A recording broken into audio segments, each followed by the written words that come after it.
बोलिए भारत माता की, छत्रपति शिवाजी महाराज की।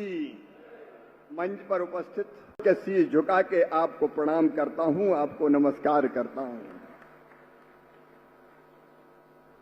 सतारा की इस पवित्र धरती पर आकर राष्ट्रीय पुनर्निर्माण के लिए राजनीति, जनता के कल्याण के लिए राजनीति, किसानों की सेवा के लिए राजनीति, दरिद्र नारायण की सेवा के लिए राजनीति। प्रधानमंत्री श्रीमान नरेंद्र मोदी जी, एक नरेंद्र भाई नरेंद्र और महाराष्ट्र में देवेंद्र, दोनों जगह आपने कमल खिलाया तो इनने कमाल किया है। आज सुशासन के मामले में महाराष्ट्र देश की कई योजनाओं में दिशा दिखा रहा है। अभी आपने आवास का यह कार्यक्रम देखा, मुझे कहते हुए गर्व है। यह प्रधानमंत्री नरेंद्र मोदी का संकल्प है बहनों और भाइयों, कि भारत की धरती पर कोई भी गरीब कच्चे मकान में नहीं रहेगा। हर एक गरीब को पक्की छत मुहैया कराई जाएगी। बीच में एक ऐसी सरकार आ गई थी थोड़े काल के लिए जिसने मकान ज्यादा बनाए नहीं थे, और जब फिर से हमारी सरकार बनी, देवेंद्र जी मुख्यमंत्री बने, तो उन्होंने कहा कि बैकलॉग बहुत है शिवराज जी, हमें तो बहुत मकान चाहिए। और मुझे कहते हुए गर्व है कि प्रधानमंत्री जी के आशीर्वाद से, उनकी पहल पर, जय कुमार जी भी यहां बैठे हुए, लगभग 1.5 साल के 1 साल के अंतराल में 30 लाख मकान महाराष्ट्र को मिले। इतिहास में आज तक नहीं हुआ है। इतिहास में आज तक एक किसी राज्य को 1 साल में 30 लाख मकान। कमाल करते हो देवा भाऊ, आपका राज बेमिसाल है और आपकी दृष्टि ऐसी है कि कोई मना नहीं कर पाता। और आपने यहां कसर छोड़ी नहीं। भारत सरकार ने जो पैसा दिया, 1,20,000 मकान के लिए, 12,000 टॉयलेट के लिए, 90-95 दिन की मनरेगा की मजदूरी, लेकिन फिर भी देवा भाऊ को लगा कि कसर रह गई है, और जब उन्हें अलग से 50,000 रुपया अलग से मकान बनाने के लिए देने का फैसला किया। एक बार तालियां बजा के देवा भाऊ का अभिनंदन कीजिए। जब मन में केवल लोक कल्याण होता है, जनता के दुख और दर्द दूर करने का संकल्प होता है, तब मुख्यमंत्री पैसे की चिंता नहीं करता, जनता की सुविधा की चिंता करता है। 35,000 मकान में लगेंगे, जैसे गोरे जी बता रहे थे, जय कुमार जी, लेकिन आपने तो कमाल कर दिया। बिजली फ्री, जैसे सोलर लगाओ पैनल, प्रधानमंत्री सूर्य घर बिजली के, और फिर परमानेंट बिजली मुफ्त पाओ। मैं अभिनंदन करता हूं आपका देवेंद्र जी। मैं इस बात के लिए भी देवेंद्र जी, जय कुमार जी, आपका भी अभिनंदन करता हूं।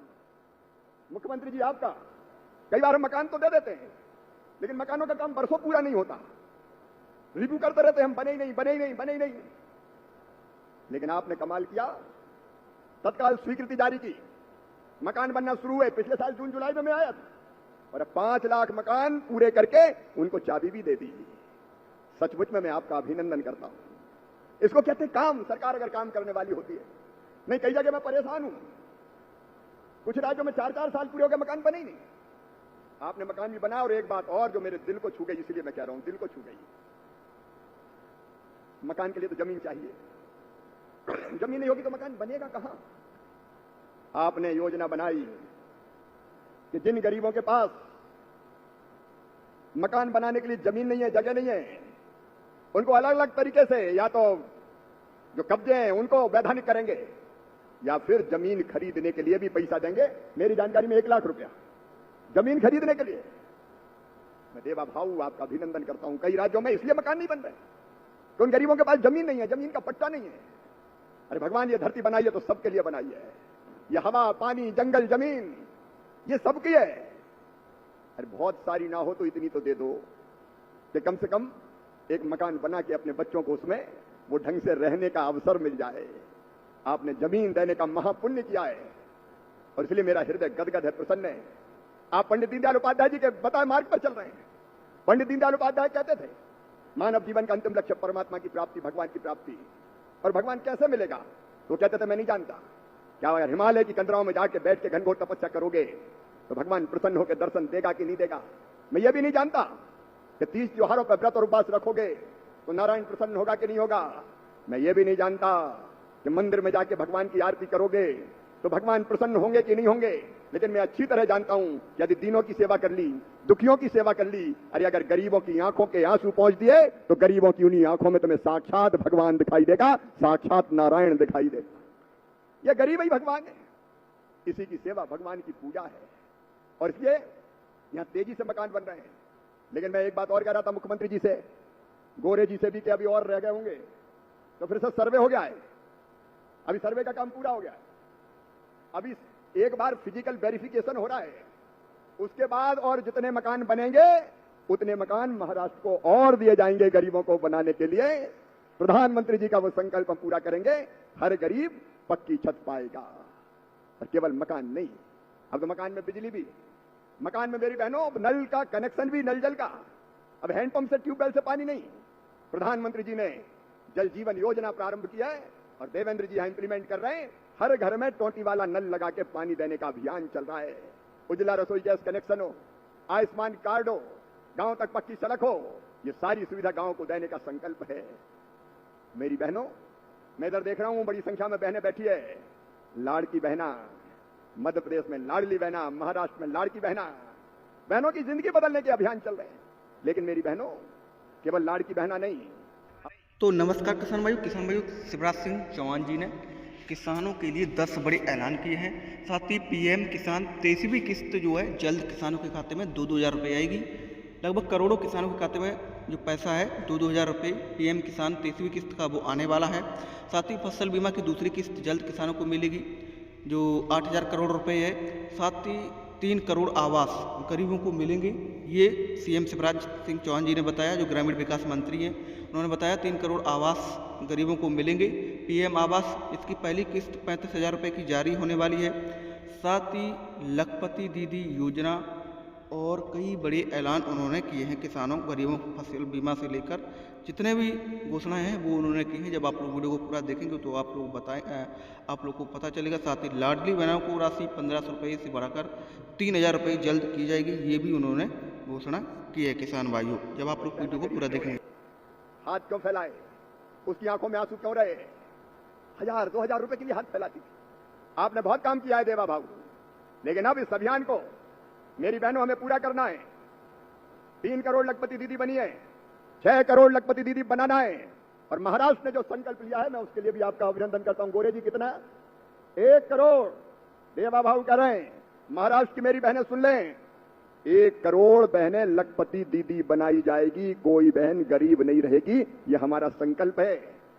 हम केवल सरकार चलाने के लिए नहीं आए, जनता की जिंदगी बदलने के लिए आए, आपके जीवन में नया सवेरा लाने के लिए आए।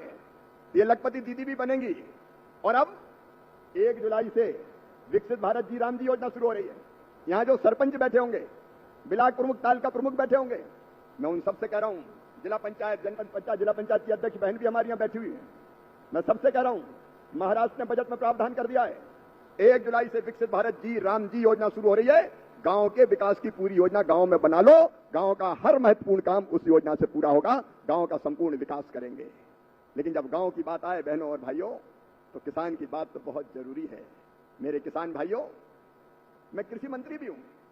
कृषि भारतीय अर्थव्यवस्था की रीढ़ है और किसान उसकी आत्मा। और कृषि मंत्री के रूप में किसानों की सेवा ही मेरे लिए भगवान की पूजा है। मैं मंत्रालय नहीं चलाता, मैं कोशिश करता हूं प्रधानमंत्री जी के नेतृत्व में कि किसानों की बेहतरी के लिए दिन और रात एक कर दें। अभी प्याज के दामों के बारे में देवेंद्र जी का भी फोन आया था, हम लोगों ने आपस में बात की। प्याज का उत्पादन बंपर हो गया। बांग्लादेश हमारी प्याज जा नहीं पा रही। ये पश्चिम एशिया, मिडिल ईस्ट के संकट के कारण प्याज मिडिल ईस्ट के देशों में जाती थी, वहां भी नहीं जा पा रही, इसलिए प्याज के रेट गिर गए। प्याज उत्पादक किसान बहनों और भाइयों, आज से ही नेफेड प्याज की खरीदी 12 रुपया 35 पैसा किलो शुरू करेगा। हम प्याज खरीदेंगे, पूरा सहयोग करेंगे और आपकी मॉनिटरिंग ऐसी हो जाए कि कहीं गड़बड़ प्याज नहीं आ जाए। बीच में ये गड़बड़ थोड़ी बहुत नेफेड वालों को मैंने साफ कह दिया है और इसलिए प्याज को भी खरीदने का काम होगा। अभी हमारे मंत्री महोदय कह रहे थे, उन्होंने यहां जिक्र किया और यह बताया हमें शिवेंद्र राजे जी ने कि गन्ना में कुछ समस्याएं हैं। हम समस्याओं से भागने वाले नहीं हैं। अभी माननीय मुख्यमंत्री जी से चर्चा हुई है, रास्ते में हम बात कर रहे थे और इसलिए मुख्यमंत्री जी पधारेंगे दिल्ली।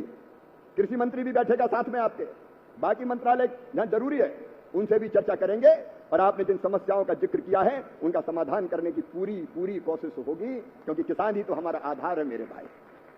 कॉटन मिशन भी हमने अभी शुरू किया है। कपास उत्पादक किसानों को कई तरह की सुविधाएं देने का काम आने वाले समय में होने वाला है। मैं किसान भाइयों आपको बताना चाहता हूं, अभी केंद्रीय मंत्रिमंडल ने एमएसपी बढ़ाने का काम किया है।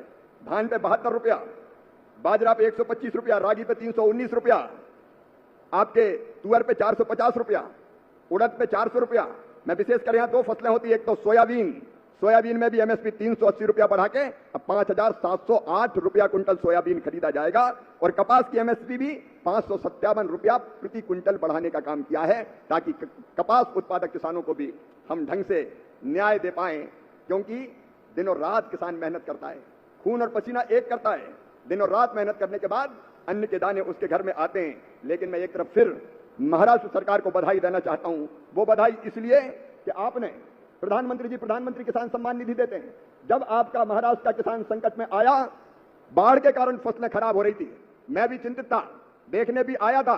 मुझे बताते हुए खुशी है कि देवेंद्र फडणवीस जी ने 29,000 करोड़ रुपया किसानों को कंपनसेशन के रूप में दिया। इतनी बड़ी राशि, और फार्मर आईडी के माध्यम से, जो मेरी जानकारी है, 5 दिन में 14,000 करोड़ रुपया किसानों के खाते में डाल दिए हैं। अब हम हर एक फार्मर की फार्मर आईडी बना रहे हैं। उसके मैं विस्तार में नहीं जाऊंगा समय के अभाव में।